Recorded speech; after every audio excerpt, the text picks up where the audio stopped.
সবচেয়ে বড় বিষয়টি হলো আপোষ মীমাংসা। ছাড় দর মন মানসিকতা থাকতে হবে, তাছাড়া কখনোই কোনো জিনিস মীমাংসা করা সম্ভব হয় না।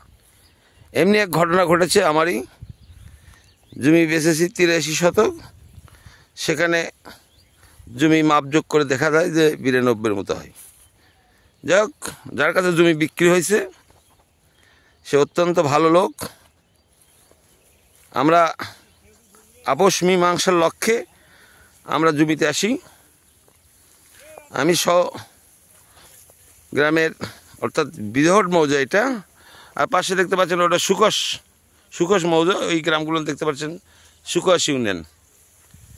এখানে আমার প্রায় 7 বিঘা জমি ছিল, ওটা বেচাকেনা শেষই, কারণ এক সময় মানুষের দিনকাল তো সবসময় এক যায় না। এই যে মাপযোগ চলছে, আমি এসেছি যে যে যেটুকু পাবে সেইটুকু নেই, কারণ কারো জমি বেশি খাওয়া ঠিক নয়, আবার জবরদস্তিও ঠিক নাই। মাসহারা বড় জিনিস, মাসহারার মধ্য দিয়ে আমরা আলাপ আলোচনা করে আমরা মাপযোগ শুরু করেছি। অলরেডি মীমাংসার পথে, আমরা মীমাংসা করার জন্য প্রস্তুতি নিছি এবং মাপযোগ শুরু হয়েছে। আমি আপনাদের দেখানোর চেষ্টা করছি, এই যে মাপযোগ চলছে।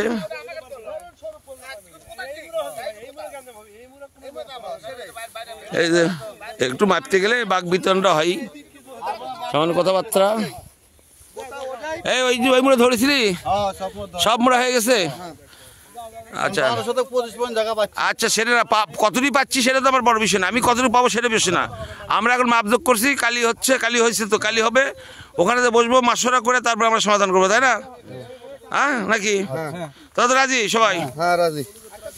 আর যে আমার বংশের লোক, বংশের চাওতো ভাই, যেটা তো ভাই আমার, আমরা দুই পক্ষকে আমরা আমি সাহেব, আপনি তো মাপযোগ করেছেন না? ইনশাল্লাহ আপনার মাপযোগ খুবই অত্যন্ত ভালো। কাজিম ভাই দেখতে পাচ্ছেন, উনি আগামীতে হজে যাবেন ইনশাআল্লাহ ভাই, এবং উনিও চান না যে অতিরিক্ত জমি উনি খাবে না। তো মাপযোগ কি মোটামুটি সন্তোষজনক? ইনশাআল্লাহ ভাই। তা আমরা মাসরা করে সফলতা আনতে পারবো তো? ইনশাআল্লাহ মীমাংসা করতে পারবো? হ্যাঁ পারবেন আপনি, আমি পারবেন ভাই। আমি তো পারবোই, কারণ জমিটা তো আমারই, হ্যাঁ ভাই, তাই না? এই জমিটা তো আমারই। তা এখন ঘটনা হলো যে এখন যে আমরা এই যে আমি সাহেবকে দেখতে পাচ্ছেন, আপনার কালি টালি বা এখন আমরা আবার যে এখন যে বাইর করে নেবো, অতিরিক্ত জমি হলো আমার, সেটা বাইর করে নেবো। এটা কি আজকে করা যাবে না কি পরে করবেন? ধীরে সুস্থে কিভাবে করবেন? আজকেই করে নেবো না? এই তোর খবর কি? আজকে করে নেবো। আমার যে জমি আজকে বাইর করে দিবি? এই তুমি কও। না তুমি তোমার মধ্যেই তো জমি আছে, তুমিও বলবে, কাজম ভাইয়ের মধ্যে আছে। হ্যাঁ, ধান কাটার পর আপনি বলেন। হ্যাঁ, পুনরায় আমরা সকলে মিলে একটা আমিন নিয়ে এসে সুন্দরভাবে একটা মাপ করে নিব। আচ্ছা সুবহানাল্লাহ, আপনারা সবাই দোয়া করবেন ইনশাআল্লাহ।